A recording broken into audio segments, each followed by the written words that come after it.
Here we are at Petersburg National Battlefield, and there is so much to see here. We can't possibly cover it all, but just so you know, we've already shot some videos where we're talking a little bit about the first offensive, the first of 9 offensives that are going to take place from June of 1864 into early April of 1865. So we're still in this first offensive, and there is some sort of timid Union movements, but some real Union success as well. And now we want to talk about a little bit about some of the troops as part of one division of African-American troops that are going to have some success this day. Will Greene, who co-founded the American Battlefield Trust in his living room in 1987, if I have the date right, and of course a fellow Chicagoan. So if he sounds like me, that's why.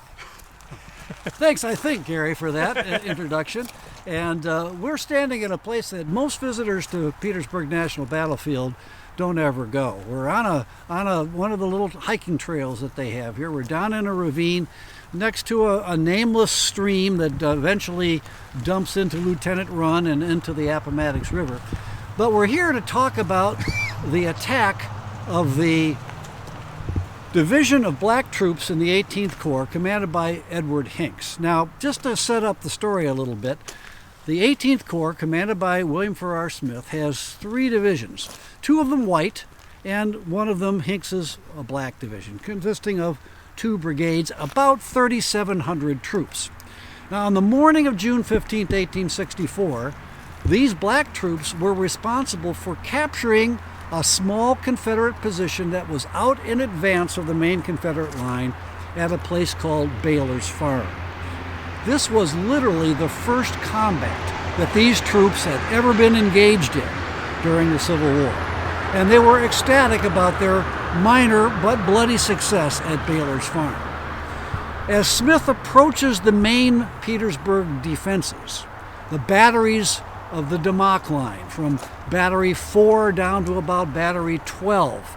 He had deployed his 3 divisions, with Martindale's division on the right, Brooks's White division in the center, and Hinks's division on the left, spreading out between about opposite Batteries 11 to Battery 7. Smith's plan was to attack the Confederate line with a reinforced skirmish line focusing on Battery 5, which we have done a video of that describes the attacks there. Once Battery 5 fell, some of the black troops attacked simultaneously against Battery 6 and Battery 7. They were able to capture Battery 7, although they did so with a significant number of casualties. One soldier in the 6th United States Colored Troops wrote that the situation was everything but a pleasant one. To remain all day under the scorching sun on the backs of the troops and the cannons belching forth their murderous missiles. The little shells, he said, sent every few minutes to greet us were not as large as hornets' nests, but were filled with little metal bullets as big as hickory nuts. He's talking about the hours that these black troops remained prone, waiting for the orders to advance. And when they got those orders, they assaulted Battery 7, which is located just on the other side of the ravine through which Highway 36 runs today.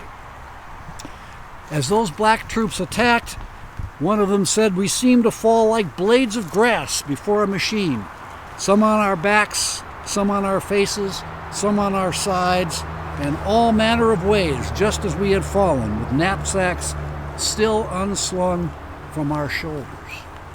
But they were successful in capturing Battery 7. So now Battery 4, 5, 6, and 7 are in Union hands. They're all part of that plateau on which the Jordan Farm is located. But to the south of that plateau was this deep ravine that we're looking at right now, drained by this little stream here. And incidentally, that's kind of the terrain around Petersburg. It's much more corrugated than you would think by driving on the tour road. And let me just say that I've never stood here until we're filming this video. I've been on that tour road off to my left scores of times. The visitor center is not 500 yards behind me over there, okay? And yet I'm getting a whole new view and learning about the actual attack, the one we're going to talk about, and that's on Battery 8, Will. Well, Battery 8, so Battery 8's a separate situation. You can take a look at 7, 6, 5, and 4 as all part of this one complex of batteries on that plateau. But to the next battery to the south, that Battery 8, is a separate animal, defended by Confederate troops and a couple of pieces of artillery up here. Now there's a debate amongst the commanders of Hinks's regiments as to how to attack this position. It seems very, very strong. And as we'll see here, it is up on a very high hill. Well, the architect of the tactics of this attack was the commander of the 22nd United States Colored Troops, a colonel named Joseph Cadou. And Cadou suggested to a skeptical commander of the 1st United States Colored Troops that instead of making a frontal attack, which they all agreed would be very, very costly and perhaps not even successful, that Cadou would bring a portion of his 22nd USCT down into this ravine. Actually, they deploy on the other side of this stream, and then come across the ravine and go up against the side of Battery 8. Now, to get us oriented, Battery 8 would face off to the east, and we are facing south. So, in other words, Cadou is suggesting coming in on the left flank of Battery 8. And once Cadou got up there, that would be the signal for the 1st United States Colored Troops to make the frontal attack. So there would be a simultaneous assault from the flank and from the front. And let me just say again, go to battlefields.org. We have lots of Petersburg maps if you just go to the Petersburg Battle Hub, or download the Petersburg Battle app, where one map lays out all the batteries, numbering 1 into the 40s all the way along. So it's really hard to orient yourself around Petersburg, especially in the woods. Use some of those resources, but we're going to take you in the footsteps of the soldiers, I think, next, right, Will? Well, that's right. And let's just set up this attack to give you an idea of what the people who were here had to say about it. This officer of the United States Colored Troops 22nd Regiment says, "We charged across what appeared to be an impassable ravine." And that's the ravine that we're standing in right now. So they're coming from my front, across this stream, down from this ravine, and then, as he says, all the time subject to hot fire of grape and canister until we go so far under the guns as to be sheltered, when the enemy took to their rifle pits as infantrymen. Our brave fellows went steadily through the swamp and up the side of the hill at an angle of almost 50 degrees, rendered nearly impassable by fallen timber. And the one thing that has changed dramatically about this landscape is that today there's lots of trees. In 1864, these trees were almost all cut down, but the fallen trees were there as impediments. And we will be crossing over fallen trees here, not so much as impediments, but just natural tree fall. But I think as we do this walk, you'll get a flavor for the difficulty that these basically rookie soldiers, these rookie black soldiers who are out to prove themselves, the difficulty of this attack, which will ultimately be successful. And again, remember, we'll probably go silent for a little bit while we climb. You're going in the footsteps of the soldiers. Maybe to that end, we can let Doug go first and show you.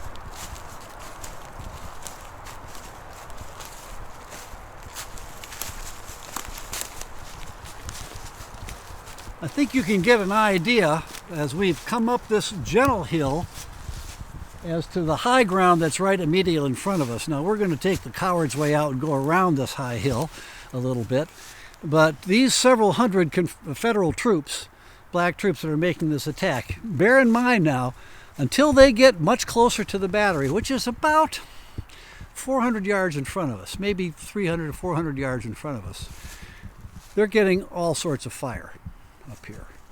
Now, the one thing they have in favor of them is there's not that many Confederates in Battery 8.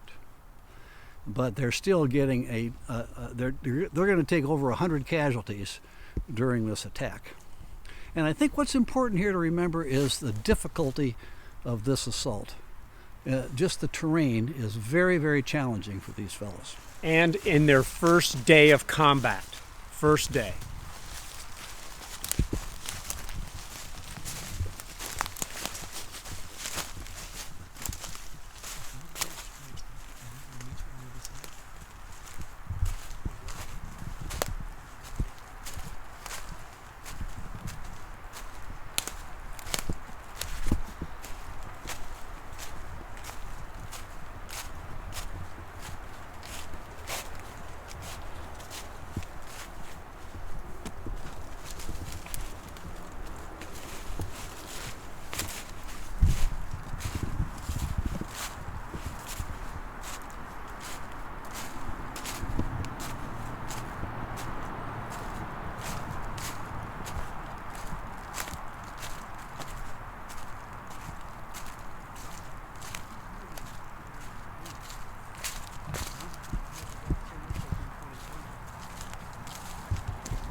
I think we had it harder.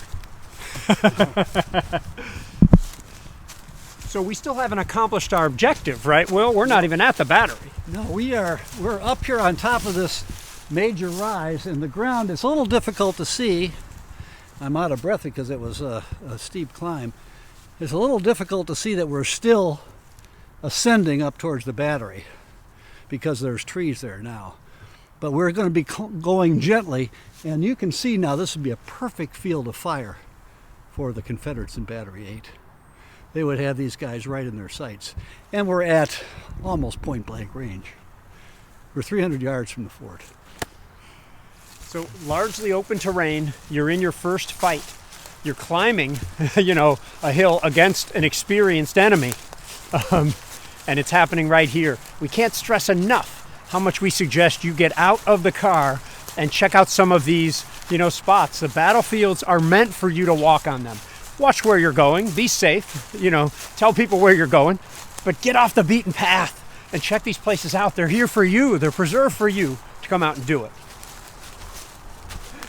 And thanks to Doug for helping me not run into that branch. And although these are natural tree falls, it does give you a little bit of an idea of the obstructions that the USCTs had to negotiate as they were climbing up the hill. I don't know if you can actually see, but you can kind of get a view at the top of the hill where the battery is from here. I can see it. So it's just right up at the top of the crest of the hill. I'd say we are about 200 yards from the battery right now.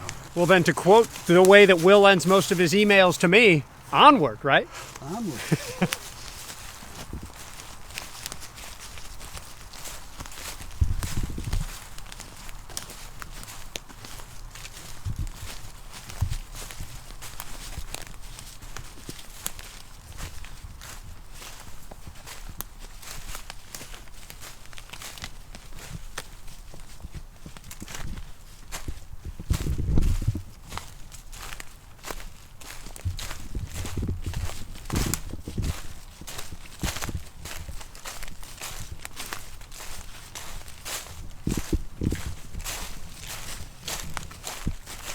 Amazing to me. I mean, we're talking about 12 days after the bloodiest day at the Battle of Cold Harbor.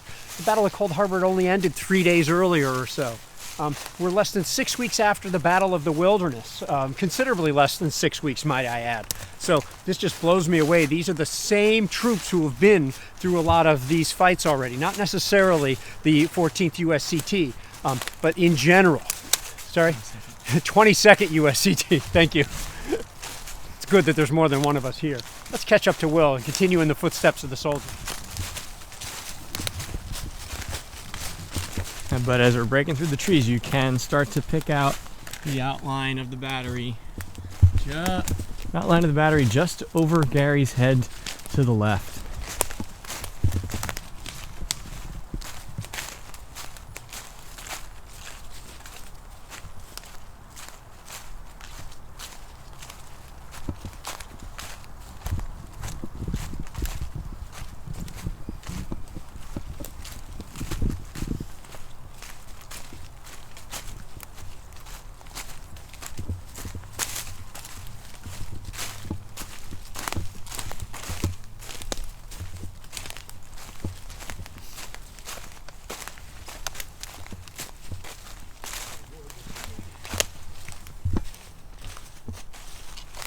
And only now am I finally oriented. Do I really know where we are in terms of the tour road? So this is cool.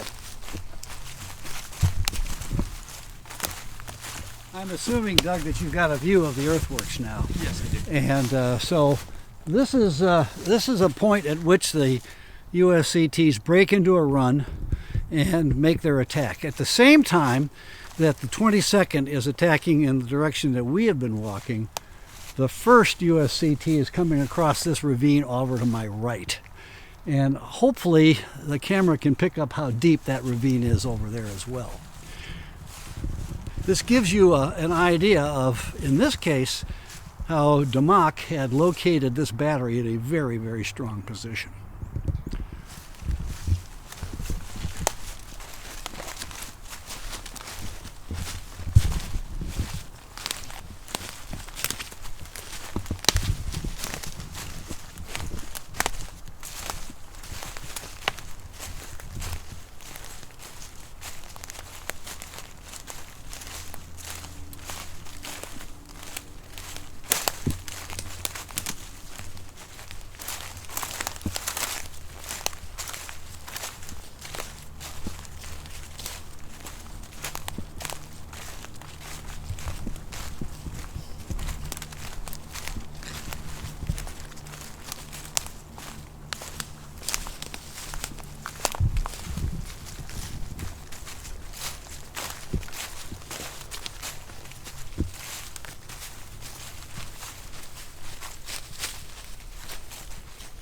Well, here we are at the edge of what was once Battery 8.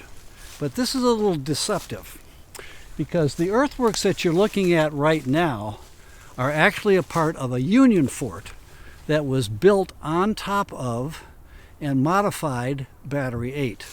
This was known as Fort Friend. It was named after the Charles Friend House, which is the ruins of which are just behind the Parks Maintenance Center on the other side of the deep ravine here. And just like at Battery 5, Battery 8 was a redan, open to the rear, open to the west. When the Federals captured this position on the late evening of June 15th, they eventually refaced the fort. So instead of it looking off to the east like it did originally, it now faces west. So it's a Union fort facing towards the Confederates. They destroyed most of the eastern front of the fort. So full disclosure, you're not really looking at Battery 8, you're looking at Union Fort Friend on the foundations of Confederate Battery 8. The USCTs capture this position. They have a brief struggle on the ramparts, but not very long. The Confederates are overwhelmed here. They give up their artillery that was in the fort, and they retreat to the south to Battery 9. And the USCTs will wind up capturing this position and then launching an advance towards Battery 9. But the Confederates have rallied at Battery 9. They stop this pursuit and they actually counterattack. But the USCTs hold strong and they drive that Confederate counterattack back. At the same time, 3 additional regiments of the USCTs are poised to attack Battery 9 from the front. And let me just add, it seems like, it's going pretty well for the Union here, right? It's June 15th. They've crossed the river. They've overwhelmed the advanced Confederate position, captured a bunch of guns. Things are looking good. More Union troops are coming out of the scene. I guess they're going to capture Petersburg. Well, one would think, and of course, I don't like to get into counterfactual history too much, Gary, but this is a good segue into very briefly explaining why this attack wasn't more successful in capturing Petersburg. General Grant did an outstanding job of moving his army to the James River.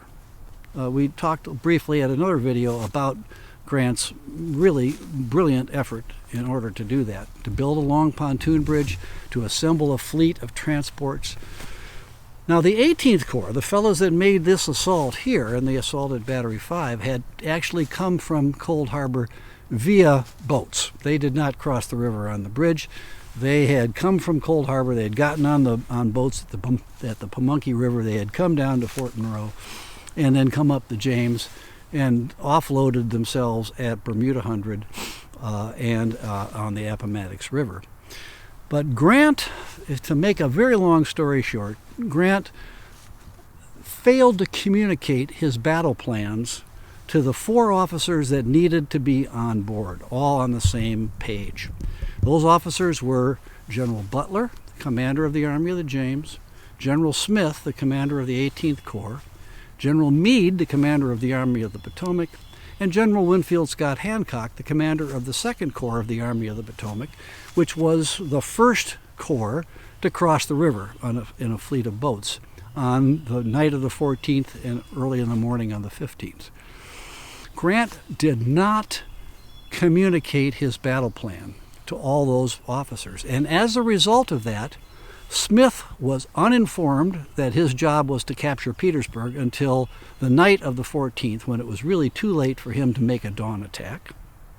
Hancock was told that basically his understanding was that he was to be a support troops once Petersburg was captured. In case the Confederates counterattacked, Hancock would be on the scene in order to provide support for Smith. I could go in for longer than we have here, but Hancock is unaware of his role in supporting this attack. And so once Smith is successful here, he's looking for help from Hancock, and Hancock doesn't get here until after dark. And at that point, Gary, Hancock and Smith put their heads together and decide that it's probably not worth making an additional attack at night to capture Petersburg. And we can talk a little bit more about that later on, but to answer your question briefly, I'm not a counterfactual historian, but I got to say that had Grant done a better job of communicating his battle plans here, the chances of capturing Petersburg would have been very high on the evening of June 15th. I like the way you put that. The fish stinks from the head. Okay, this is not Smith, this is not Hancock, this is Grant. Pretty interesting interpretation. I just want to say that usually if you've ever seen Battery 8, you probably see it from the other side. And I myself had seen it from the other side and never came back and walked the scene of this attack. So thanks for doing this, Will. Thanks for coming along for the ride. Thanks for supporting battlefield preservation and education.